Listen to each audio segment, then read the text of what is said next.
తాకట్టులో ఉన్న బంగారాన్ని విడిపించి ఆ రోజు ఆన్లైన్ రేటుకే మేము కొంటాం. Sharma gold company.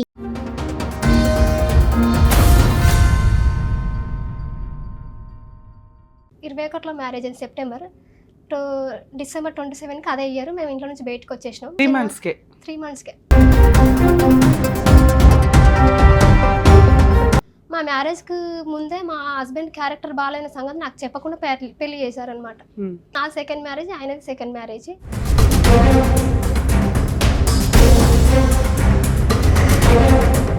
నువ్వే చిన్నపిల్లలా ఉన్నావు, అప్పుడే రెండో పెళ్ళి ఎందుకు?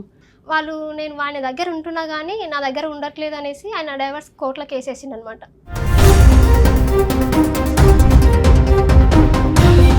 మా మ్యారేజ్కి మేము మ్యారేజ్ చేసుకునే టైంకి వాళ్ళ మా మామయ్య గారికి ఇష్టం లేదనమాట నన్ను చేసుకోవడం. మా మామయ్య వేరే ఆమెతోని 20 years నుంచి అక్కడే ఉంటున్నాడు, వేరే ఆమె దగ్గర ఉంటున్నాడు.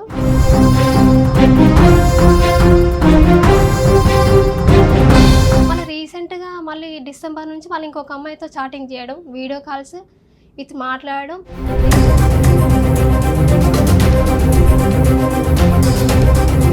మీ ఆయన ఏం సంపాదిస్తాడు మరి?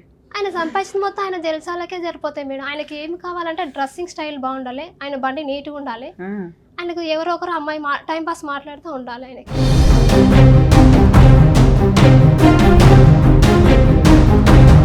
నేను కనీసం మీరు ఆయన పొమ్మని చెప్పినా కానీ మీరు కనీసం ఎందుకని కూడా మీరు అడగట్లేదు కదా అనేసి ఏడ్చారు.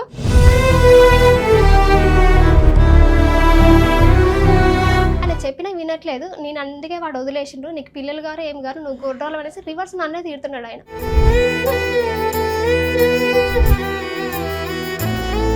జనవరి 2కి మళ్ళీ అమ్మాయికి ఫోన్ చేసి వీడియో కాల్స్ మాట్లాడడం. ఏ అమ్మాయి?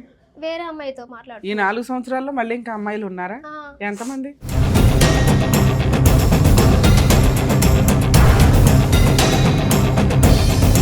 ఇందాక నిన్ను అడిగాను అలా, నేను ఫోన్ చేసినాక నీ మీద మీ ఆయన ఏం చెప్తాడు అని. ఏమి చెప్పడు మేడం, మా ఆయన నన్ను మంచిగానే మాట్లాడతాడు అన్నావు. నువ్వు ఫిజికల్గా మీ హస్బెండ్కి కోఆపరేట్ చేయవట.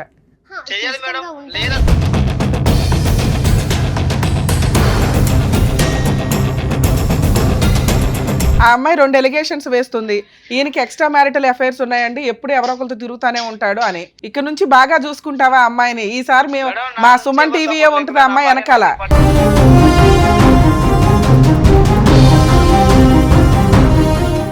నమస్తే అమ్మా. నాకు 2021లో మ్యారేజ్ అయింది. 21లో మ్యారేజ్ అయింది సెప్టెంబర్ టు డిసెంబర్ 27కి అదే ఇయర్ మేము ఇంట్లో నుంచి బయటకు వచ్చేసినాం.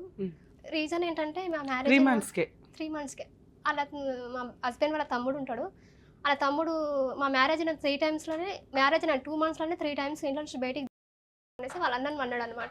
ఏది? ఓకే, మీ మరిది. మా మరిది మా ఆయన అన్నాడు. అట్లా 2 times 3 times చూసినా. ఎందుకు అంటే ఆ ఇల్లు ఎవరిది? మా అత్తమ్మ వాళ్ళదే. మీ అత్తగారు. ఎంతమంది పిల్లలు వాళ్ళకి? 2 అబ్బాయిలు, ఒక అమ్మాయి. అమ్మాయి మ్యారేజ్ అయిపోయింది, తన బయట ఉంటుంది. మా మరిదికి మ్యారేజ్ అవ్వలేదు. 2 కొడుకులు, నువ్వు, మీ అత్తమామ ఆ ఇంట్లో ఉంటారు. సో నీకు కొత్తగా మ్యారేజ్ అయిందా, ఆ ఇంట్లోకి ఎంటర్ అయ్యావు. మొత్తం మీ 5గురు ఉంటారు ఇంట్లో. కాదమ్మా, ఇల్లు మీ అత్తమామది కదా. సో మీ హస్బెండ్ ఏం పని చేస్తారు, మీరేం పని చేస్తారు? ఆయన మేస్త్రి వర్క్ చేస్తారు, నేను ఇంట్లోనే ఉండేదాన్ని. సో మరి మీ ఆయన సంపాదించింది కూడా ఇంటికి తీసుకెళ్ళి ఇస్తాడుగా. అంటే మా ఆయన వర్క్ చేసింది ఆయన ఇంట్లో అంటే కంటిన్యూస్ వర్క్ చేయడు, పొలం పని చేస్తారు వాళ్ళు. ఒకవేళ వర్క్ ఉంటే వెళ్ళిపోతే లేదంటే చేయడు అనమాట. దాని తర్వాత ఆయన ఇంట్లో నుంచి పొమ్మని చెప్తున్నాడు అనేసి నా ఫోర్స్తోనే ఆయన ఎందుకు అట్లా చెప్తున్నాడు అనేసి మేము ఊరు నుంచి బయటకు వచ్చేసినాం, ఊరు నుంచి సిటీకి వచ్చేసినాము. వచ్చేసినాక ఒక 2 years ఉన్నాము. తర్వాత మా అత్తమ్మకి హెల్త్ బాగాలేనేసి వాళ్ళు రమ్మని చెప్పారు అనమాట. ఊరికి వెళ్ళాము. మా మ్యారేజ్కి ముందే మా హస్బెండ్ క్యారెక్టర్ బాగాలేని సంగతి నాకు చెప్పకుండా పెళ్లి చేశారనమాట. ఆయన ఊర్లో. మీరు ఎంతమంది? మీ నాన్నగారు ఏం చేస్తారు? మా నాన్నగారు రీసెంట్గా 6 months బ్యాక్ చనిపోయారు. మేము 3 అక్కజనాలు, ఒక అన్న అనమాట. ఏమైనా చదువుకున్నావు తల్లి నువ్వు? నేను 10th చదివాను, క్లినిక్లో వర్క్ చేస్తాను. మా హస్బెండ్ వచ్చేసి ఆయనకు పెళ్లికి ముందే వర్క్ అసలు ఆ క్యారెక్టర్ బాగాలేదంట. ఆ విషయం నాకు చెప్పకుండా చేశారు. ఫస్ట్ నా సెకండ్ మ్యారేజ్, ఆయనది సెకండ్ మ్యారేజ్. ఆమె మా ఇంటి పక్కనే, మా అత్తమ్మ వాళ్ళ ఇంటి పక్కనే వేరే ఆమెతో రిలేషన్ నుండి వాళ్ళ ఇంటి నుంచి వర్క్. సెకండ్ మ్యారేజ్ లా? నువ్వే చిన్నపిల్లలా ఉన్నావు, అప్పుడే రెండో పెళ్ళి ఎందుకు? ఫస్ట్ మ్యారేజ్ ఏమైంది, ఎప్పుడైంది? 2014లో అయ్యింది మ్యారేజ్. వాళ్ళు నేను వాడి దగ్గర ఉంటున్నా కానీ నా దగ్గర ఉండట్లేదు అనేసి ఆయన డైవర్స్ కోర్టులో కేసేసిండు అనమాట. మీ వయసు ఎంతమ్మా ఇప్పుడు? 30 years. 10 years బ్యాక్ అంటే 20 years ఫస్ట్ మ్యారేజ్ అయింది. నువ్వు అక్కడ సరిగ్గా కాపురానికి వెళ్ళలేదని అతను డైవర్స్ నేను ఇచ్చేసాడు. ఉన్నాను అక్కడ స్టిల్. మా మ్యారేజ్కి మేము మ్యారేజ్ చేసుకునే టైంకి వాళ్ళ మా మా మామయ్య గారికి ఇష్టం లేదనమాట నన్ను చేసుకోవడం. ఓకే. మా మామయ్య వేరే ఆమెతోని 20 years నుంచి అక్కడే ఉంటున్నాడు, వేరే ఆమె దగ్గర ఉంటున్నాడు. నన్ను చేసుకోవడం ఇష్టం లేదనేసి ఆయన వేరే పుల్లలు పెట్టడం, నన్ను ఇష్టం వచ్చినట్టుగా ఎన్ని మాట్లాడుతున్నాడు. సంవత్సరాలకు విడాకులు అయిపోయింది అక్కడ? 2014లో మ్యారేజ్ అయింది, 2019లో డైవర్స్ అయింది. ఓకే. 2 5 years years. కలిసి ఉన్నాం. ఓకే. 19లో ఇక్కడ డైవర్స్ అయిన 2 years కి ఈ పెళ్లి చేసుకున్నావు నువ్వు.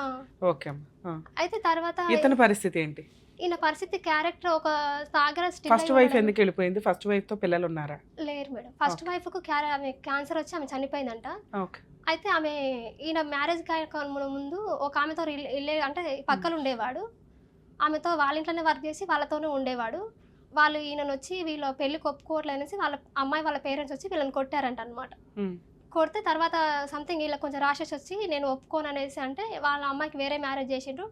ఈయన మళ్ళీ తర్వాత కొన్ని రోజుల తర్వాత వేరే బ్యాన్ వాంచుతాడు. ఈయన బ్యాన్ వాంచడానికి అని పోతే అక్కడ ఒక అమ్మాయిని చూసి నేను అమ్మాయిని పెళ్లి చేసుకోవాలనేసి అమ్మాయిని ఇంటి వరకు తీసుకొచ్చారంట. తీసుకొచ్చాక అది ఏదో సంథింగ్ ఏమైందో తెలియదు, అది బ్రేక్ అయిందంట. ఈయన ఒక ఆంజనేయుల మాల వేసుకున్నాడంట కొన్ని రోజుల తర్వాత. ఆ మాల వేసుకున్నాక ఒక అమ్మాయిని తీసుకొని పోతే వాళ్ళు వచ్చి వీళ్ళ ఇంటి మీదకి వచ్చి కొట్టారంట. వీళ్ళ పేరెంట్స్ని ఇట్లా ఊర్లో ఇష్యూ అయిందంట. దానికన్నా మళ్ళీ అది జరిగిన తర్వాత ఒక అమ్మాయిని మ్యారేజ్ చేసుకున్నాడు మధ్యలో. పెళ్లి చేసుకున్నాక ఆ పెళ్లి లవ్ చేసిన అమ్మాయిని పెళ్లి చేసుకోలేదు ఆయన. లవ్ చేసిన అమ్మాయి వేరే వాళ్ళని తీసుకోపోతే అలా ఫ్రెండ్ని పెళ్లి చేసుకున్నాడు ఆయన. దాని తర్వాత అమ్మాయి క్యాన్సర్ వచ్చి చనిపోయింది. వాళ్ళందరూ పెళ్లి చేసుకోలేదు మేడం. ఆయన జస్ట్ ఆయన ఇష్టపడ్డాడంట ఆయనని. అయితే నేను మా మ్యారేజ్ అయినాక కోవిడ్ ముందే ఆమె చనిపోయిందంట. మాకు మా ఫ్రెండ్ వాళ్ళ ద్వారా మా చుట్టాల ద్వారా ఇట్లా అబ్బాయి ఉన్నారని చెప్తే మేము పెళ్లి చేసుకున్నారు. చేసుకున్నాక మళ్ళీ ఈమె ఒక అమ్మాయితో మాట్లాడారు, అది కొంచెం సంథింగ్ ఏదో బ్రేకప్ అయింది. మళ్ళీ రీసెంట్గా మళ్ళీ డిసెంబర్ నుంచి మళ్ళీ ఇంకొక అమ్మాయితో చాటింగ్ చేయడం, వీడియో కాల్స్ ఇది మాట్లాడడం. నేనేమన్నా అంటే నేను వాడు అందుకే వదిలేసి నువ్వు ఇట్లా మాట్లాడుతున్నావు అనేసి నేను వదిలేసి, నీకేం తక్కువ చేసినా నీకు ఇంట్లోకి అన్నిట్లోకి అన్ని తెస్తున్నావు కదా, నీకేమవుతుంది అనేసి రివర్స్ నన్నే మాట్లాడుతున్నాను. ఆయనకు రీసెంట్గా మేము 2013 నుంచి మేము మెడిసిన్స్ వాడుతున్నాం పిల్లల గురించి. ఆయనకు స్పర్మ్ కౌంటింగ్ 5% ఉందంట. దాని గురించి ఆయనకు రీసెంట్గా మేడం దగ్గరికి వెళ్తే ఆయనకు పిల్లలు కారు, IVF చేయించుకోవాలని చెప్పారనమాట. దాని గురించి నేను న్యాచురల్గా అవుతారు అనేసి నేను డ్రై ఫ్రూట్స్ లడ్లు ఇంట్లో అన్ని ప్రిపేర్ చేస్తుంటే ఆయన తినట్లేదు అసలు. నేను తినను. మీ శాలరీ ఏం చేస్తారు? నేను మా సార్లు ఆల్రెడీ మాకు పిల్లల గురించి అనేసి ఆయనకు యూరిన్ దగ్గర చిన్న సర్జరీ చేశారు మేడం. సర్జరీ నేనే చేయించాను. పెళ్ళైన స్టార్టింగ్లో మా గోల్డ్ రింగ్ మా అమ్మ వాళ్ళు పెడితే అది తీసుకుపోయి వేరే వాళ్ళతో కుదబెట్టాడు అనమాట. అది ఆయన తీసుకురంటే ఆయన తీసుకురావట్లేదు. పోతే ఓన్లే నాకేగా పెట్టింది నీకేమైనా పెట్టిరా ఏమన్నా, పోతే ఓన్లీ అనేసి అంటున్నాడు. ఆయన ఏం సంపాదిస్తాడు మరి? ఆయన సంపాదించిన మొత్తం ఆయన జలసాలకే సరిపోతాయి మేడం. ఆయనకి ఏం కావాలంటే డ్రెస్సింగ్ స్టైల్ బాగుండాలి, ఆయన బండి నీట్గా ఉండాలి, ఆయనకు ఎవరో ఒకరు అమ్మాయి టైం పాస్ మాట్లాడుతూ ఉండాలి. ఆయనకి అక్కడ ఒక 3 months ఉండగానే మీ మరిది బయటకు పొమ్మని అన్నాడు. అన్నాక ఏమైంది? అన్నాక ఇంకా ఇదే ఇష్యూస్ కంటిన్యూస్ అవుతున్నాయి మేడం. ఆయన అలా ఎంతకాలం ఉన్నారు అత్త మామలతో? 3 months ఉన్నా మేడం. నేను ఆల్రెడీ మా అత్తమ్మతో నేను వచ్చేటప్పుడు కూడా ఆమె కాలు మొక్కి వచ్చిన, నేను ఏడ్చుకుంటూ వచ్చేసిన. ఏమని? ఎందుకు? నేను కనీసం మీరు ఆయన పొమ్మని చెప్పినా కానీ మీరు కనీసం ఎందుకని కూడా మీరు అడగట్లేదు కదా అనేసి ఏడ్చారు. ఆమె కూడా ఈవెన్ మేము చేసిన కర్రీస్ ఆయన బాగున్నామనేసి చెప్తేనే వీళ్ళు బాగున్నాయనేసి అంటారు. ఆయన బాగాలేదంటే ఉంటే బాగుంటే నువ్వే తినేసాయి 2-3 రోజులు అనేసి ఆయన అంటే డైరెక్ట్ చెప్పేస్తాడు అనమాట. మా మరిదికి నచ్చాలి వంటలు, మనం చేసే పని ఆయనకు నచ్చాలి, ఆయన చెప్పింది ఇంట్లో నడవాలన్నమాట. ఏం చేస్తాడు మీ మరిది? పొలం పని చేస్తారు మేడం.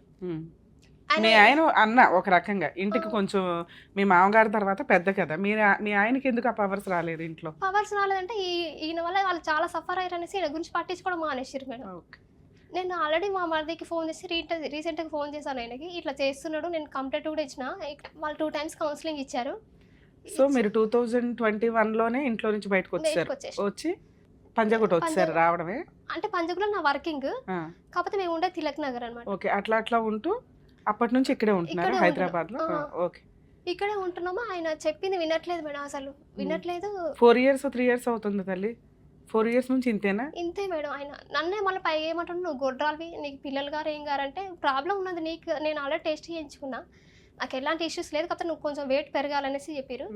ఆయన చెప్పినా వినట్లేదు. నేను అందుకే వాడు వదిలేసిండు, నీకు పిల్లలు గారు ఏం గారు, నువ్వు గొడ్రాలు అనేసి రివర్స్ నన్నే తీరుతున్నాడు ఆయన. డాక్టర్స్ చెప్పుంటారు కదా తల్లి ఎవరిది ప్రాబ్లం ఏంటి అని? చెప్పారు మేడం, రిపోర్ట్స్ కూడా ఉన్నాయి, ఆల్రెడీ అన్నీ ఉన్నాయి. ఆయనకు స్పర్మ్ అంటే ఆమెకు మా మ్యారేజ్ తర్వాత ఆయనకు యూరిన్ దగ్గర స్కిన్ ఎక్కువ ఉందంటే అది సర్జరీ నేనే చేయించాను. ఆ గోల్డ్ రింగ్ కూడా నేనే ఇడిపించుకొచ్చిన.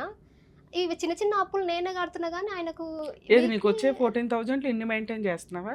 అంటే ఎప్పుడు కాదు 6 months కోసారి అట్లా. పోన్లేమ్మా, అట్లీస్ట్ దాచి ₹1 ఆహా. మీ ఆయనకి డ్రై ఫ్రూట్స్ లడ్డూలో హెల్దీ ఫుడ్ రెడీ చేస్తున్నావు పిల్లలు పుట్టాలన్న ఉద్దేశంతో. చిన్న చిన్న అప్పులు ఏవైతే చేశాడో అవి తీర్చుకుంటున్నావు, ఈవెన్ పోస్ట్ నీ ఇల్లు నువ్వే పోషించుకుంటున్నావు, నీ తిండి నువ్వు తింటున్నావు. అది సూపర్. చేసినా కానీ ఆయన రివర్స్ నాకు సపోర్ట్ చేయట్లేదు మేడం, సపోర్ట్ చేయట్లేదు. పైగా నన్నే మాట్లాడుతున్నాడు. ఆయనకి మా అత్తమ్మకి ఫోన్ చేశాను.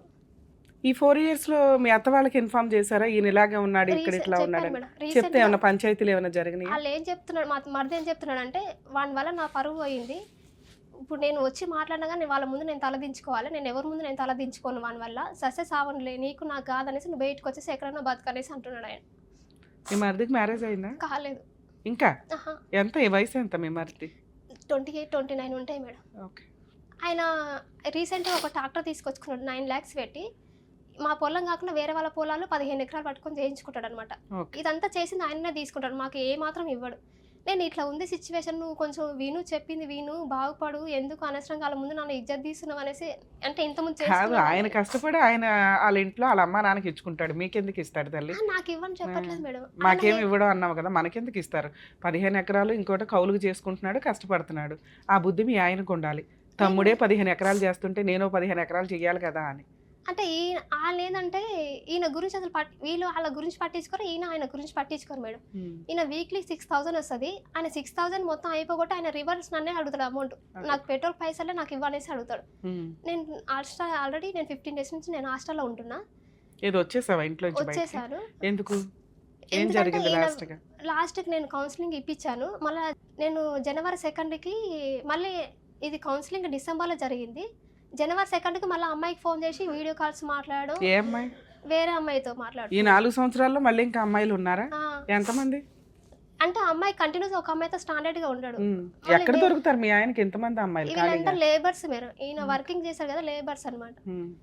నేను వచ్చిన ఎప్పుడంటే నా January 19 నుంచి బయటికి వచ్చేసిన, హాస్టల్లో ఉంటున్నా. నేను మొన్న సండే రోజు రూమ్కి వెళ్ళాను అనమాట. నేను ఆయన ఫోన్ చేశాను, నేను ఇట్లా ఎక్కడున్నావు అంటే నేను బయట ఉన్నాను చెప్పిండు. సరే అనేసి నేను రూమ్కి వెళ్ళాక నేను అసలు ఈ కమ్మలు నేను 2018 నుంచి ఇవే జస్ట్ క్లీన్ చేసుకుంటా మళ్ళీ పెట్టుకుంటాను. రూమ్లో కమ్మలు ఉన్నాయి. నేను వచ్చినాక ఆయన మళ్ళీ వేరే డ్రెస్సెస్ చీరలు బుక్ చేస్తున్నాడు అనమాట ఆన్లైన్లో, మీషోలో. ఎవరికి బుక్ చేస్తున్నాడో తెలియదు. ఆమె ఆంటీ అంటుంది, నువ్వు లేవు కదా, ఆయన బుక్ చేస్తున్నాడు, రోజు నన్ను తీసుకోమంటున్నాడు అంటే ఎవరైనా వస్తున్నారా ఆంటీ, రూమ్లో కమ్మలు ఉన్నాయంటే ఆమె ఏమమ్మా నేను చూడలేదు, పిచ్చి కమ్మలు అనేసి గోల్డ్ మీ ఆయన ఎక్కడ ఉంచుతాడులే. ఆమెనేమో ఎవరు రాలేదు, నేనైతే చూడలేని ఆమె అంటుంది. ఎందుకు వాడిని అట్లా వదిలేసో, వాడు అట్లా పిచ్చోన్ లాగా తిరుగుతున్నాడు, మీ వాళ్ళని పిలిపి నేను మాట్లాడతానేసి ఆ ఓనర్ ఆంటీ చెప్తుంది. లేదంటే మనం వదిలేసాయి, అడు నువ్వు చెప్పిన వినట్లేదు, నేను కూడా చెప్పిన అమ్మాయిని తోలుకొచ్చుకోమని, నువ్వు పోయినాక ఇంకా ఎంజాయ్ చేసిన తప్పించి ఆయన ఏం మారట్లేదు అనేసి ఆంటీ చెప్తుంది మేడం. చాలా మందితో చెప్పించిన కానీ మనం 10 మంది కూర్చొని ఒక దగ్గర మాట్లాడినా ఆయన ఫోన్లో మాట్లాడుతుంటాడు, ఫోన్లో చూస్తుంటాడు అనమాట. మనం చెప్పింది వినడు అసలు. ఇప్పుడు మీ ఆయనకి ఫోన్ చేసి మాట్లాడితే నీ గురించి ఏం చెప్తాడు? నా గురించి మంచిదనే చెప్తాడు మేడం. నా క్యారెక్టర్ పరంగా బాగుందని చెప్తాడు, నాకు అన్ని పనులు చేసి పెడతాడని చెప్తాడు. మళ్ళీ ఆయన చేసింది రైట్ అంటాడు. ఆయన ఏం చేసింది రైట్ అంటాడు అంటే ఆయన వేరే అమ్మాయిలతో మాట్లాడడం కానీ నా ఇష్టం అండి అనేసి కౌన్సిలింగ్ ఇచ్చిన మేడం దగ్గర ఏం చెప్తున్నా, నేను చేస్తున్నా అనేసి ఇంటికి వచ్చి ఎవరు అడగట్లేదు కదా, ఎవరైనా అడుగుతున్నారా, క్వశ్చన్ చేస్తున్నారా, నీకు అన్ని తీసుకొచ్చి పెడుతున్నా కదా అనేసి అంటున్నాడు ఆమె దగ్గర. పోలేని ఇంటి దాకా ఎవరో రాలేదు, నీకు ఆల్రెడీ సెకండ్ మ్యారేజ్, సర్దుకోవచ్చుగా. నేను సర్దుకపోతున్నాను మేడం, కానీ పిల్లల గురించి చెప్తుంటే ఆయన వినట్లేదు అనమాట. దానికి ఏమంటాడు? దానికి నాకు అవసరమే లేదు, ఉన్న రోజులు ఉందాం తిందాం, ఎవరు తిప్పాలి సత్తం కానీ పిల్లలు ఎందుకు అనేసి అంటుండు. నీకు పిల్లలు కంపల్సరీయా? కంపల్సరీ అని కాదు, కాకపోతే ఉండాలని. అంటే మిగతా రిలేషన్స్ బాగానే ఉన్నాయా మీ మధ్య? ఫిజికల్ రిలేషన్ కానీ? ఫిజికల్ రిలేషన్ అంటే ఆయనకు అది బాగానే ఉంటుంది, కాకపోతే ఆయన ఒకదాని మీద స్టిక్ అయి ఉన్నాడు. మనం చెప్పింది ఆయన వినడు, ఆయనకి ఎంతవరకు అవసరం అంతవరకు ఉంటాడు ఆయన. సో ఫైనాన్షియల్గా కొంచెం అయితే సపోర్ట్ చేస్తాడు కానీ పెద్దగా రిస్క్ తీసుకోడు, అంతేగా నువ్వు చెప్తున్నదే. నీకోసం ఓ చిన్న బంగారం అయితే ఇంతవరకు ఏమీ కొనలే, చీరలో గట్రా కొనలే, ఏమైనా షికార్లకి ఊర్లో అట్లా ఏమైనా వెళ్ళారా? అది లేదు, ఏమీ లేదు. ఇంట్లోనే ఉంటావు, నీ పని చేసుకుని నువ్వు వస్తావు. కొట్టడు తిట్టడు కానీ బాగా చూసుకోడు, అంతే. ఇలా నామినల్ గా నడుస్తుంది నీ లైఫ్. తిట్టడం కూడా బండ బూతులు తిడతాడా? ఎందుకు? ఏ విషయం మీద తిడతాడు? నిన్ను ఇలా చేస్తున్నావు అనేసి, నువ్వు వాదిస్తున్నావు అనేసి వాడు నిన్ను అందుకే వదిలేసిండు. నీకు పిల్లలు గారు ఏం గారు, మీ అన్నోళ్ళు కూడా మీ గురించి పట్టించుకోరు, నీకు ఎవరు సక్కలేడు, అనేసి గలీజ్ గలీజ్ మాటలు మాట్లాడతాడు. అది ఒక్కటని కాదు, అసలు ఎట్లా అంటే అట్లా మాట్లాడతాడు. రోడ్డు మీద తిడతాడు. సరే లాస్ట్ రోజు ఏం జరిగి బయటకు వచ్చేసావు? నేను నీకు నాకు సెట్ అవ్వదనేసి నేను చెప్పినా నువ్వు వినట్లేదు అనేసి నేను బయటకు వచ్చేసిన. నేను వచ్చినా కూడా ఇప్పటివరకు ఆయన నాకు ఫోన్ చేసి అసలు రమ్మని చెప్పింది లేదు. నువ్వు రమ్మని కూడా ఆయన చెప్పట్లేదు అనమాట. నేను ఫోన్ చేస్తేనే మాట్లాడుతున్నాడు, అంతటితో కట్ చేస్తున్నాడు. నాకు టైం లేని తర్వాత చేస్తానులే అని చెప్తున్నాడు ఆయన. ఇక్కడ దాకా ఎందుకు వచ్చావు తల్లి? నీకేం కావాలి? అంటే నేను ఆల్రెడీ పోలీస్ స్టేషన్లో కంప్లైంట్ ఇచ్చాను మేడం. ఓకే, అప్పుడు ఉన్నప్పుడు ఇస్తే వాళ్ళు జస్ట్ ఫోన్లో చెప్పారు. దాని తర్వాత ఇక్కడ ఉమెన్ పోలీస్ స్టేషన్లో కంప్లైంట్ ఇచ్చాను. వాళ్ళు చెప్పినా కానీ సరే మేడం నేను చెప్పింది విని నేను పిల్లల గురించి ఇట్లా ప్లాన్ చేసుకుంటాను అనేసి చెప్పాడు. ఎవరు చెప్పినా వినట్లేదు. వాళ్ళ చెల్లెలు చెప్పాడు కదా లాస్ట్ గా. మరి అదేదో కొంచెం వెయిట్ చేసి చూడొచ్చుగా. ఆల్రెడీ 4 years వెయిట్ చేసి చూసావు. వాళ్ళు మారట్లేదు. వాళ్ళ తమ్ముడు వాళ్ళు 13 సంవత్సరాల నుంచి మారట్లేదు అనేసి వాళ్ళు వదిలేశారు మేడం ఆయన గురించి. వీడు ఇట్లా చేసినోడు వీని వల్లనే మేము తల దించుకోవాల్సి వస్తుంది. ఆయన నాతో ఉండమని చెప్తున్నాను మేడం. నేను వాళ్ళ ముందు నేను ఇన్సల్ట్ కావద్దనేసి నా ఫీలింగ్. నేను దాని గురించి అనేసి నేను స్టాండర్డ్గా ఉంటా, ఆయన స్టాండర్డ్గా ఉండట్లేదు అసలు. ఆయన నేను డైవర్స్ అయినా నీకు ఇచ్చేస్తా అనేసి అంటున్నాను. అత్త వాళ్ళ ఇంట్లో అమ్మ వాళ్ళ ఇంట్లో గౌరవం కోరుకుంటున్నావు. భర్త స్ట్రాంగ్ గా ఉంటే నీకు ఆల్రెడీ గౌరవం వస్తుంది అని నీ ఉద్దేశం. మీ ఆయన అసలు ఆ గౌరవం గురించి పట్టించుకునే పొజిషన్ లోనే లేడు. ఆయనకు జస్ట్ ఆయన ఎంజాయ్ చేయాలనేసి అనుకుంటున్నాడు అంతే. మరి ఇప్పుడు భర్తను వదిలేస్తే ఆ మాత్రం గౌరవం కూడా ఉండదు. ఓకేనా? అందుకనే మేడం అది వాల్యూ ఉండదు. నేను ఇంతకుముందు కూడా వాళ్ళు నేనేదో మిస్టేక్ చేశాను అనే ఫీలింగ్లో వాళ్ళు ఉన్నారు. నేను క్యారెక్టర్ పరంగా ఇంత ఉండగా నన్ను ఎందుకు మిస్ చేసుకుంటా, అసలు నేను ఎందుకు సఫర్ అవుతున్నా నాకు అర్థం కావట్లేదు అసలు. ప్రతిదీ ఈచ్ అండ్ ఎవ్రీథింగ్ ఇంట్లో నేనే కుక్ చేస్తాను. నా పని నేనే చేసుకుంటాను. నేను టైలరింగ్ నా బ్లౌజులు నేనే కుట్టుకుంటాను. అన్నీ నేనే చేసుకుంటాను. నాకు వల్ల ఆయనకు రూపాయి ఖర్చు లేదు అసలు. అయినా సరే నాతో ఉండను అంటాడు ఆయన. నీ లైఫ్ స్టైల్ ఇది, మీ ఆయన లైఫ్ స్టైల్ అది. మీ ఆయన అంతే స్వేచ్ఛగా తిరుగుతాడు, లావిష్గా ఉంటాడు. తను సంపాదించుకున్న దాంట్లో 70% తన కోసమే ఖర్చు పెట్టుకుంటాడు. ఓ 30% మాత్రమే అది వాళ్ళ ఇంట్లో వాళ్ళకైనా నీకైనా ఇవ్వడం. అర్థమవుతుందా? ఇలాంటి లైఫ్ స్టైల్లో నువ్వు క్వశ్చన్ చేస్తున్నప్పుడు బూతులు తిడుతున్నాడు, కొట్టడానికి కూడా కొంచెం ముందుకు వస్తాడు. ఇంతవరకే. ఇక పిల్లలు అనే సీన్ అయితే డాక్టర్సే క్లియర్ చేశారు. మీ ఇద్దరు పాజిటివ్గా ఒక మాట అనుకుంటే తప్ప ఇది వర్కౌట్ అయ్యే వ్యవహారం అయితే కాదు. ఫుడ్ తిన్నా ఏం తిన్నా కానీ అట్లీస్ట్ ఐవీఎఫ్లకి వెళ్ళాలన్నా ఈ మాత్రం స్ట్రెంత్ అయితే మీ ఇద్దరికి ఉండాలి. ఒకరికొకరు సపోర్ట్ అయితే ఉండాలి. ఇటువంటి సపోర్ట్ లేకుండా మీరు ఫర్దర్గా మూవ్ అవ్వడం అనేది జరిగే పని కాదు. ఎవరికి కాపురం అవసరమో వాళ్ళు తగ్గాలి ఎక్కడైనా కానీ. మీ హస్బెండ్కి కాపురం అవసరంలా. నీలాంటి వాళ్ళు 3 మందిని చూసుకుంటూ వచ్చాడు ఇప్పటిదాకా. ఉంటే ఉండు, లేకపోతే దొబ్బే. ఇదే అతని ఆప్షన్. నీకు బాల్ నీ గ్రౌండ్కి వచ్చింది. ఇప్పుడు డెసిషన్ తీసుకోవాల్సింది ఎవరు? నువ్వు. ఏమని? ఈయన మారతాడా మారడా? ఈయన మారితేనే నేను అతనితో ఉంటాను అంటే ఇది వర్కౌట్ అయ్యే కేసు కాదు. మా ముందు ఇప్పుడు మేము ఫోన్ చేసామనుకో, అవును మేడం మారతానండి, ఓకే మేడం అంటాడు. మళ్ళీ ఇలా అక్రమ సంబంధాలతోటే తిరుగుతూ ఉంటాడు. ఏం చేస్తావు? అక్రమ సంబంధాలు తిరిగినా పర్వాలేదండి, నాకు పిల్లల కంటే చాలు అంటావా? అదేమన్నా ప్రెజర్ చేయొచ్చు. నువ్వు అడుగుతున్నది 3 కోరికలు. 1, ఆయన అక్రమ సంబంధాలు తీసిపడేయాలా. 2, నన్ను బూతులు తిట్టకూడదు, కొట్టకూడదు. 3, మా ఇంట్లో వాళ్ళ దగ్గర గౌరవంగా, వాళ్ళ ఇంట్లో వాళ్ళ దగ్గర నాకు గౌరవం నిలబెట్టే పనులు చేయాలా. 4, ప్రెగ్నెన్సీ కోసం అది డాక్టర్ సజెషన్స్తో ఏం చేయాలో అవి చేయాలి. 3-4 కండిషన్స్ నువ్వు అడుగుతున్నావు మేజర్గా. అవునా? ఇన్ని దొబ్బే ఇంట్లో నుంచి అంటుంటే ఓ పక్కన మన కండిషన్స్ ఒప్పుకుంటాడా ఎదురు? ఎక్కడన్నా ఈ లాజిక్ సెట్ అవుతుందా? ఉంటే ఉండు, లేకపోతే దొబ్బే. ఎవరైతే కాపురం కావాలి అని మీ ఆయన ముందుకు వస్తాడు, అమ్మో నా భార్య నన్ను వదిలేస్తే నేను ఎలా బతకాలి, ఆల్రెడీ 2nd మ్యారేజ్, వదిలేస్తే నా మీద కేసులు వేస్తుంది అనే భయం ఉన్న వ్యక్తి నువ్వు ఇట్లా అలిగి బయటకు వచ్చినప్పుడు వెంటనే నీకు ఫోన్ చేయడమో, పెద్ద మనుషులు పంచాయతీ పెట్టడమో, మీ ఇంట్లో వాళ్ళతో మాట్లాడడమో ఇలా ఏదో చేస్తాడు. ఇవి ఏవి మీ ఆయన చేయలే నాకు తెలుసు. అంటే నిన్ను వదిలేయడానికి అతను బాల్ నీ దగ్గర వదిలిపడేశాడు. ఇప్పుడు డెసిషన్ నువ్వు తీసుకోవాలి. రమ్య గారు ఇన్ని కండిషన్స్ ఒప్పించడం కుదరదు. ఒక్క పిల్లల కోసం ఒప్పించగలరేమో మాట్లాడి, ట్రీట్మెంటు లేకపోతే జైలుకి వెళ్తావు అటూటని. మిగతా 3 లేకపోయినా నువ్వు కంటిన్యూ అవుతానంటే ఒక స్టెప్ దిగు, నేను మాట్లాడతాను మీ హస్బెండ్తో. లేదు మేడం ఇవన్నీ మారాలి అంటే అది జరిగే పని కాదు. ఇప్పుడు నువ్వు చెప్తున్నవన్నీ కూడా మీ హస్బెండ్ యొక్క సహజ లక్షణాలు.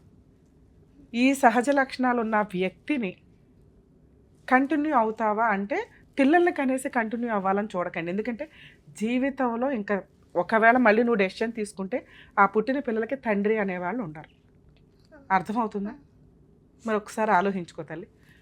చూసారు కదండి, ఇట్లాంటి కేసుల్లో దరిద్రం. అమ్మాయి ఎక్స్ట్రాడినరీ కోరికలు ఏం కోరట్లా, ఏం అడుగుతుంది?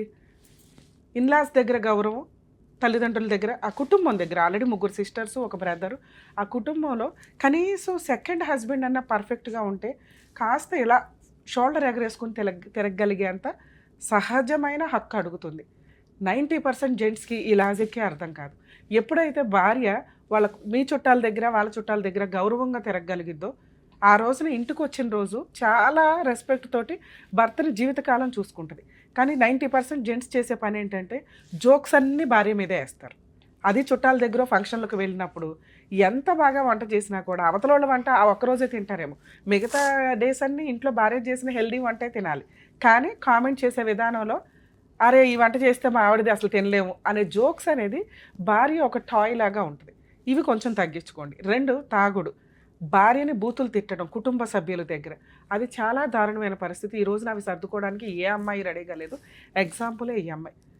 ఉన్నది సెకండ్ మ్యారేజ్, జరుగుతున్న మ్యారిటల్ రిలేషన్లో అమ్మాయి ఫైనాన్షియల్గా చాలా వీక్. ఆ భర్త చాలా అవసరం ఆ అమ్మాయికి, ఎందుకంటే మళ్ళీ 3వ పెళ్ళి 4వ పెళ్ళి అని చేసుకోలేదు కదా. అయినా కూడా ఇలా బూతులు తిడుతున్న వ్యక్తిని భరించడానికి ఆవిడ రెడీగా లేదు.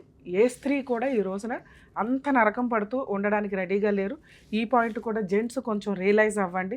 మిమ్మల్ని నమ్ముకొని ఇంకొక అమ్మాయి వచ్చినప్పుడు మేజర్గా వాళ్ళకి ఇవ్వాల్సిన మార్క్స్ క్యారెక్టర్కి సంబంధించి, ఆ క్యారెక్టర్ మార్క్స్ ఆ అమ్మాయికి పడుతున్నాయి. 2, మీతో ఎంతవరకు సర్దుకుంటుంది, ఇంట్లో ఎంత ప్రశాంతంగా ఉంటుంది.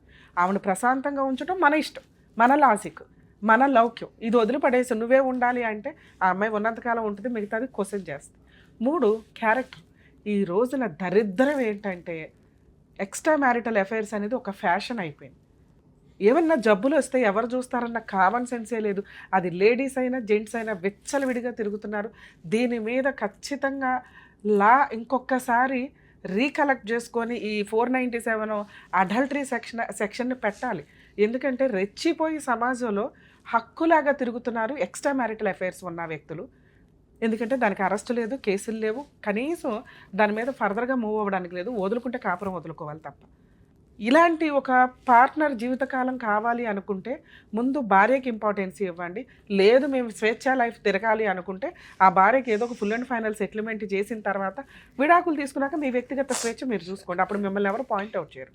కోర్టులో డైవర్స్ పిటిషన్స్ వేసేసి ఒప్పుకుంది కాబట్టి మేము గాలి తిరుగులు తిరుగుతామని కూర్చుంటే అవి రెచ్చగొట్టే ధోరణులు అవుతాయి. చూస్తున్నాం కదా, ఉత్తినే సూసైడ్లు చేసుకుంటున్నారు, పిల్లల్ని తీసుకెళ్ళిపోయి సూసైడ్లు చేసుకుంటున్నారు. ఎవరికి తెలియని విషయాలు, డిప్రెషన్లోకి వెళ్తున్నారు. కక్ష పెరుగుతుంది. రేపటి రోజున ఇవే పనులు, రెచ్చగొట్టే పనులు, మీ అక్రమ సంబంధాలు ఏదో మీరు 4 గోడల మధ్య చేసుకోకుండా బయటకు వచ్చి మరీ షో ఆఫ్గా తిరుగుతూ వీడియోలు చేసుకుంటూ తిరుగుతూ ఉంటారు చూడండి. అవతల వ్యక్తికి డబుల్ పనిష్మెంట్ ఇస్తున్నట్టు లెక్క మీరు. దానివల్ల అవతల వ్యక్తుల్లో క్రూయాలిటీ పెరిగిద్ది. స్లోగా క్రైముల దాకా వెళ్తాయేమో ఆలోచించుకోండి. ఈరోజు మనం మాట్లాడుతున్న మాట నోట్ చేసుకోవాల్సిన విషయం. ఇంకొక 3 years తర్వాత ఇలాగే విచ్చలవిడిగా తిరుగుతూ ఉంటే, ఆల్రెడీ కొన్ని మర్డర్స్ పెరిగినాయి, అది లేడీసా జెంట్సా ఎవ్వరూ తగ్గట్లా. ఇట్లా ఎక్స్ట్రా మ్యారిటల్ అఫైర్స్ ఉన్న వాళ్ళు చంపుతున్నారు, అది వేరే సంగతి. ఇంకోసారి రెచ్చగొట్టిన వ్యక్తులు చంపడం స్టార్ట్ అవుతూ ఉంటాయి. కొంచెం వీటి మీద గవర్నమెంట్ కానీ లీగల్ డిపార్ట్మెంట్స్ కానీ ఒక కన్ను వేసి అబ్జర్వ్ చేస్తే, ఎందుకంటే ఒక చట్టం ఎప్పుడు మార్పు చెందుతూ ఉంటుందంటే రిపీటెడ్గా దానికి సంబంధించి ఇన్సిడెంట్లు జరుగుతుంటే ఓకే ఇది మిస్యూజ్ అవుతుంది, తీద్దాం, కొంతకాలం పక్కన పెడదాం, లేదా కొన్ని రిలాక్సేషన్స్ ఇద్దాం. లేదా ఇట్లాంటి ఇన్సిడెంట్లు రిపీటెడ్గా జరుగుతుంటే చట్టం తీసుకొద్దాం, కొత్త యాక్ట్లు తీసుకొద్దాం, కొత్త సెక్షన్ ఇంప్లిమెంట్ చేద్దాము అని చెప్పి రియలైజ్ అవుతూ ఉంటారు. అమెండ్మెంట్స్ ఎప్పుడు జరుగుతాయి, లా అండ్ ఆర్డర్ ఎప్పుడు ఒకేలాగా ఉండదు. సమాజం మారుతున్నప్పుడు మార్పులకు తగ్గ సెక్షన్స్, పనిష్మెంట్లు ఇంక్లూడ్ అవుతాయి. ఇవి రిపీటెడ్గా జరుగుతున్నాయి కాబట్టి మేబీ అడల్టరీ మళ్ళీ ఇంప్లిమెంట్ అయ్యి వాళ్ళకి సంబంధించిన సెక్షన్స్ శిక్షలు పడే విధంగా మారటానికి ఎక్కువ అవకాశాలు ఉన్నాయి. ఇప్పటి నుంచే జాగ్రత్త పడండి, ఎక్స్ట్రా మ్యారిటల్ అఫైర్స్ పెట్టుకోకుండా. ఇంకా నెక్స్ట్ పాయింట్ హెల్త్కి సంబంధించి. కర్మ ఏంటంటే పెళ్ళప్పుడు బేసిక్ అడగాల్సినది వాళ్ళ జాబు, తర్వాత శాలరీలు ఏం చేస్తారు, వాళ్ళకున్న ప్రాపర్టీలే కాదు, హెల్త్ గురించి కనుక్కోవాల్సిన అవసరం ఈ రోజున ఎంతైనా ఉంది. ఇక్కడ మాత్రం దయచేసి ఎవరు కూడా మొహమాట పడకండి. అది ఫస్ట్ మ్యారేజ్ అయినా సెకండ్ మ్యారేజ్ అయినా ఫిజికల్గా ఫిట్టా కాదా ఇది తెలుసుకోవాల్సిన అవసరం ఖచ్చితంగా. అది మీ రైట్, అది మీరు అట్లాగే మెడికల్ ఇవ్వాలి. ఎందుకంటే కొంతమందికి కిడ్నీలు పనిచేయట్లే, కొంతమందికి ఆల్రెడీ ఏవేవో ఆపరేషన్లు అయి ఉంటాయి, కొంతమందికి ప్రెగ్నెన్సీ, ఇప్పుడు అమ్మాయి ఏదైతే బాధపడుతుందో ఈ విషయం మీద ఆల్రెడీ తెలుసు. కొంతమంది అసలు సెక్స్కే పనికిరారు. ఇన్ని రకాల మైనస్ని దాచేసి సొసైటీ కోసం ఒక పెళ్లి చేసుకోవాలన్న ఉద్దేశంతో పెళ్ళిళ్ళు చేసుకుంటూ వెళ్తున్నారు. ఈ ఎపిసోడ్ చూస్తున్న వాళ్ళు కొంచెం రియలైజ్ అవ్వండి. అది మ్యారేజ్ బ్యూరోలు అయినా కూడా, లేదా ఇండివిజువల్గా ఏజెంట్లు అయినా కూడా, సంబంధాలు చూస్తున్న వాళ్ళు మొహమాటమే పడవద్దు. కుటుంబం బాగుంది, ఆస్తి బాగుంది కాదు, ముందు బోత్ పార్టీస్ యొక్క ఆరోగ్య పరిస్థితులు ఎట్లా ఉంది, దానివల్ల 80% సమస్యలను మనం కవర్ చేయగలుగుతాం. సరేనా అమ్మ? మీ విషయానికి వస్తే ఇప్పుడేమో ఆలోచించుకున్నాం. ఇక్కడ మీకు అర్థం అవ్వాలి, మీ హస్బెండ్ని మార్చటం మా వల్ల కాదు. మీ హస్బెండ్ని ప్రెగ్నెన్సీ వరకు మాట్లాడడానికి అవకాశం ఉంది. ఎక్స్ట్రా మ్యారిటల్ అఫైర్స్ నీ దగ్గర ఏమున్నాయి ఎవిడెన్స్లు? నీకు ఏమనిపించింది అసలు మీ హస్బెండ్కి ఎక్స్ట్రా మ్యారిటల్ అఫైర్స్ ఉన్నాయని? అంటే వాళ్ళ పేరెంట్స్, వాళ్ళ అమ్మ కూడా చెప్తుంది మేడం ఆయన గురించి. వాళ్ళ అమ్మ వచ్చి ఇప్పుడు మన వైపు ఫేవర్గా మాట్లాడదుగా. సరే, ఇప్పుడు వాళ్ళలో ఎవరితో మాట్లాడిచ్చు, నువ్వు ఎవరితో మాట్లాడితే బెటర్ అని అనుకుంటున్నావు? వాళ్ళ తమ్ముడు కూడా మాట్లాడతాడు మేడం. వాళ్ళ తమ్ముడు కానీ వాళ్ళ చెల్లెలు అందరూ మాట్లాడతారు. ఇక్కడికి వస్తున్నావని ఎవరికి తెలుసు? ఎవరికి తెలియదు. ఒకవేళ మాట్లాడితే నీకేమైనా ప్లస్ అవుతుందా, మైనస్ అవుతుందా? మ్యాక్సిమం అంటే నేను నా వల్ల వాళ్ళకి ఎలాంటి ప్రాబ్లం లేదు. లేదు. ఓకే, మీ హస్బెండ్తో మాట్లాడమంటావా? సరే, ఇవ్వండి. హలో, నేను ఇక్కడ సుమన్ టీవీ కనేసి వచ్చిన ప్రోగ్రామ్కి. సుమన్ టీవీ ఒకసారి నీతో మేడం మాట్లాడతానంట, రమ్య మేడం మాట్లాడతానంటే ఒకసారి మాట్లాడు. నమస్తే అండి, అడ్వకేట్ రమ్య అని మాట్లాడుతున్నా. చెప్పండి మేడం. సార్, మీ వైఫ్ ఇక్కడికి వచ్చారు, మా హస్బెండ్కి కాస్త కౌన్సిలింగ్ ఇవ్వండి అని, సుమన్ టీవీ ప్రోగ్రామ్ న్యాయవేదికకి. మీరు ఆల్రెడీ ప్రోగ్రామ్స్ అవి చూస్తూనే ఉంటారట. ఆవిడేమో మీరంటే ఇష్టపడుతుంది, మీరు లేకుండా ఉండలేని అంటుంది. ఆవిడ కాకపోతే ఒక 2-3 ఎలిగేషన్స్ చెప్తుంది. కొంచెం ఎక్స్ట్రా మ్యారిటల్ అఫైర్స్ ఎక్కువ అండి, బూతులు తిడతారు, ప్రెగ్నెన్సీకి కొంచెం సపోర్ట్ చేయాలి కదా హాస్పిటల్కి వెళ్ళడానికి అని. చాలా సింపుల్ విషయాలు. ఇద్దరికి సెకండ్ మ్యారేజ్, మిమ్మల్ని నమ్ముకొని ఒక అమ్మాయి మీ ఇంట్లోకి వచ్చింది. ఏం చేద్దాం? వీటి గురించి మీరేం చెప్తారు చెప్పండి సార్. నేను చెప్పాల్సిన మేడం, ఇప్పుడు ఇవన్నీ ఇంతకుముందు అక్కడ ఇక్కడ వాళ్ళకు వీళ్ళకి అని చెప్పేసి చెప్తుంది. అవన్నీ ఇప్పుడు ఆమె ఇప్పటికి ఎన్ని 12 డేస్ 15 డేస్ అవుతుంది ఇప్పుడు పోయి ఆమె. అవును, మరి మీరేమన్నా ట్రై చేశారా మీ భార్య కోసం? ఏంటంటే మా ఇంట్లో కూర్చొని నా దగ్గర మేము కలిసిమెలిసి కూర్చొని ఇట్లా కాదు, అది ఇది తప్పు జరిగింది, దాన్ని సరిదిద్దుకొని కలిసిమెలిసి ఉండాలని చెప్పేసి నేను ఆశిస్తున్నాను మేడం. ఇప్పుడే కలిసి సూపర్, పోయినప్పటి నుంచి అదే చెప్తాను నేను. మంచి మాట సార్. ఇప్పుడు యాక్చువల్గా మీ తరపున మాట్లాడడానికి ఎవరున్నారు? మీ అమ్మా నాన్న మాట్లాడరు, మీ తమ్ముడే మిమ్మల్ని ఇంట్లో నుంచి వెళ్ళిపోండి అన్నారు. ఎందుకు వీళ్ళందరూ మిమ్మల్ని అసహించుకునే స్టేజ్లో ఎందుకున్నారు మీరు? మేడం, ఇంతకుముందు జరిగిన దాంట్లో గురించి వాళ్ళ కోపం ఉందా లేదా అవన్నీ తర్వాత మొత్తం సాల్వ్ అయిపోయింది మేడం. ఇంతకుముందు మరి ఎవరు మాట్లాడతారు? మీ తరపున ఎవరు మాట్లాడతారో చెప్పండి. మీరే మాట్లాడతానంటే ప్రాబ్లం సాల్వ్ అవ్వట్లేదు కదా. అసలు అమ్మాయి పోలీస్ స్టేషన్లో చుట్టూ ఎందుకు వెళ్ళాలి సార్? మీరు ఎంత చక్కగా మాట్లాడారు మేడం, మేమిద్దరం కూర్చొని మాట్లాడుకుంటే అయిపోతుంది అనటానికి. ఇప్పటికి 4 సంవత్సరాల నుంచి కూర్చుందట మీ దగ్గరే, మీ మాటలే వింటుంది. మీరు లేకపోతే అమ్మాయికి జీవితం లేదు. అలానే ఒక ఆడపిల్లని మనం అట్లా ఆడుకోలేం కదా. నా మాట ఏంటి, మేము ఎందుకు అట్లా బయటికి ఎందుకు వెళ్తాం మేడం? సార్, మీ మీద నమ్మకం ఉండాలి కదా సార్. అమ్మాయి పోలీస్ స్టేషన్కి వెళ్ళి ఎందుకు కూర్చుంది? అప్పుడు ఆ రోజు మీరు అన్నారట, ఇక నుంచి హాస్పిటల్కి వెళ్దాం, చక్కగా ట్రీట్మెంట్ తీసుకుందాం, పిల్లల్ని అందామని. మళ్ళీ అదే అలాంటి సిచ్యువేషన్లోనే ఉన్నా కదా మేడం. నేను ఆమెను కాదని వదిలేసి ఏం పోలేగా మేడం. మరి మీ తరపు నుంచి ఎవరో ఒకళ్ళ నమ్మకం ఇవ్వాలి కదా. ఇప్పుడు నేను తనకు అదే చెప్తున్నా, మీ హస్బెండే నిన్ను బయటికి వెళ్ళమనలేదమ్మా, నువ్వు అతని ఇది భరించలేక యువతలకు వచ్చావు. మేడం, నాకు ఈ 2 కండిషన్లు అతను మారితే నాకు ఓకే మేడం అంటుంది ఆ అమ్మాయి.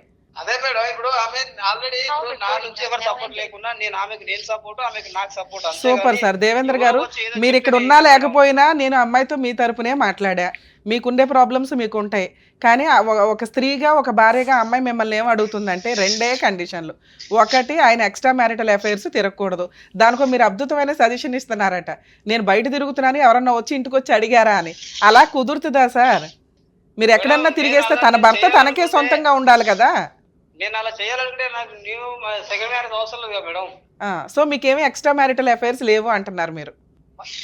నేను చేయాలనుకుంటే మ్యారేజ్ చేసుకో. అరే బాయ్, నేను అడిగిన దానికి చెప్పవయ్యా ఫస్ట్, ఉందా లేదా?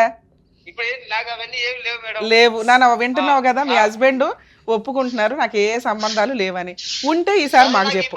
మేడం, మా అమ్మ వాళ్ళు పెట్టేది నాకు వీళ్ళు పెట్టేది. ఆమెకి నేను నాకు ఆమెకి నేను అంతే తప్ప నాకు వేరే వాళ్ళ మాకు ఏం అవసరం చెప్పు. సూపర్. అసలు మీరు ఇక్కడ ఉంటే ఇద్దరికి కౌన్సిలింగ్ ఇచ్చి పంపించేసే వాళ్ళం. ఆ అమ్మాయి అడుగుతున్నది ఇంకొకటి సార్. మీరు ఓకే, సార్ ఒక మాట క్లారిటీ ఇచ్చారు. ఆ అమ్మాయికి మేము హామీ ఇస్తున్నాం. యాక్చువల్గా ఇది సెకండ్ మ్యారేజ్ తల్లి, సర్దుకోండి. మీ హస్బెండ్ ఉన్నంతలో మంచిగానే ఉన్నారు. మిగతావి చిన్న చిన్న పాయింట్స్. ఒకటి బూతులు తిడుతున్నారట, కొంచెం తిట్టొద్దు. ఇదొకటి. బూతులు కాదు మేడం, ఆమె నన్ను, నేను ఒకటి మేడం, భర్త అనే దానికి ఆమెకు రెస్పెక్ట్ గౌరవమే లేదండి మా ఇంట్లో.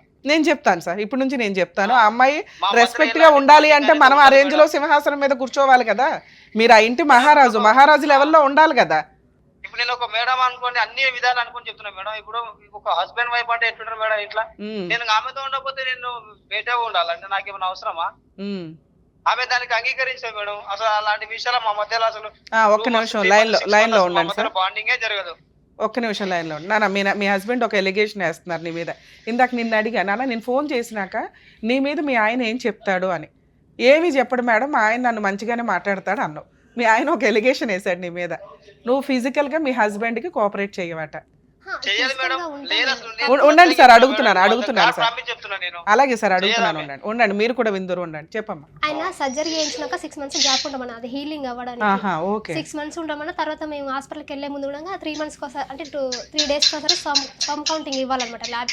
ఓకే. దాని గురించి అని గ్యాప్ ఉన్నది తప్పేసి అంతకు మించి ఏమి ఉండదు సార్. ఆ అమ్మాయి ఏం చెప్తుందంటే మీ హెల్త్ కోసం గ్యాప్ ఉంది తప్ప ఈ మామూలుగా ఇప్పుడు హెల్త్ క్యూర్ అయ్యిందండి మేము బాగానే ఉంటాము అంటుంది మేడం. హెల్త్ కోసం కాదు మేడం, ఏ హస్బెండ్ కైనా హెల్త్ కోసం అయినా ఏదైనా కనీసం 1 week 2 weeks అన్న ఒకసారి అయినా కనీసం 6 months మిమ్మల్ని కలవద్దని డాక్టర్ చెప్పిన తర్వాత ఆవిడ ఎట్లా కలుస్తుంది అయ్యా?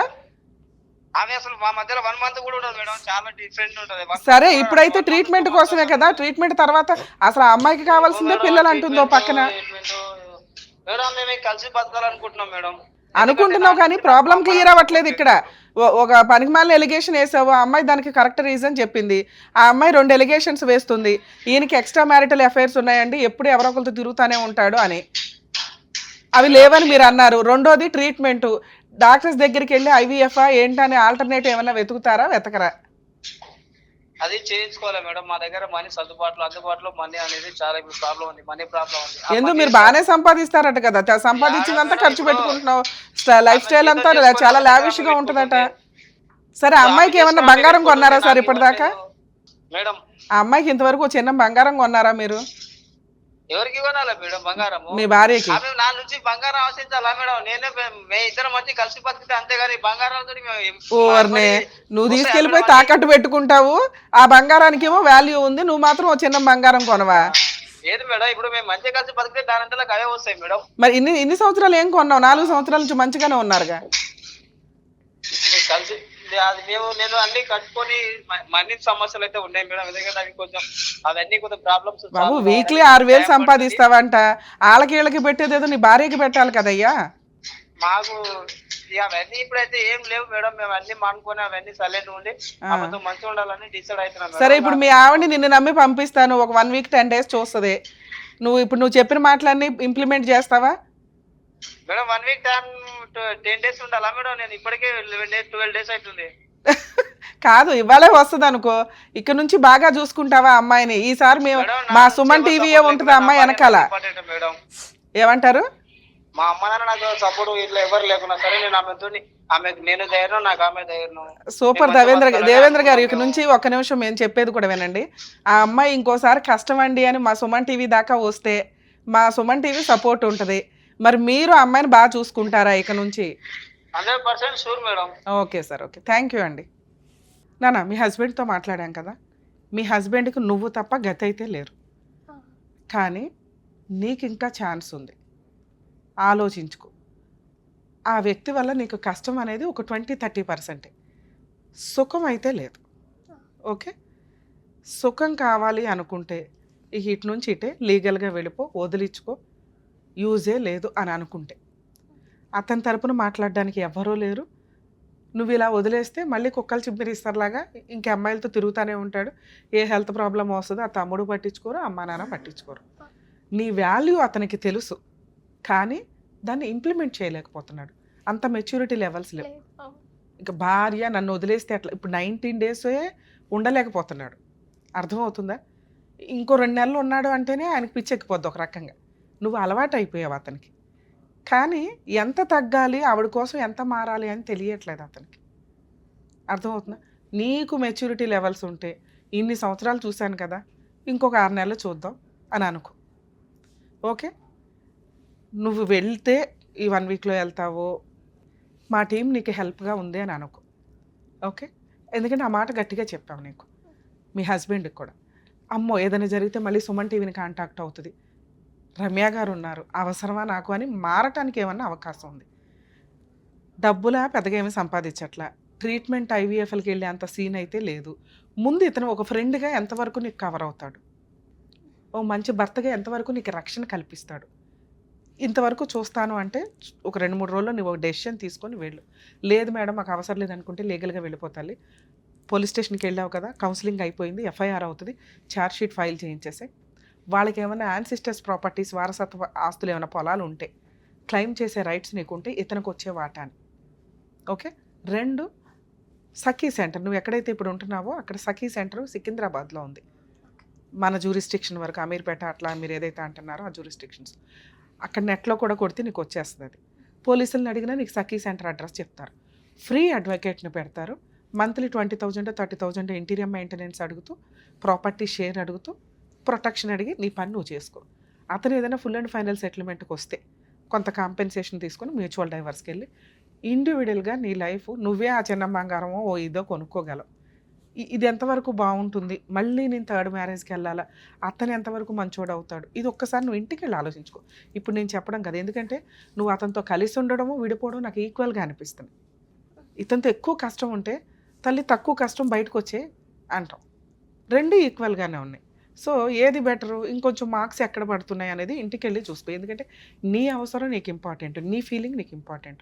ఇక పిల్లలు అనే దానికి ఐవీఎఫ్ఎల్ దాకా వెళ్ళేంత అమౌంట్లు అయితే మీ దగ్గర లేవు.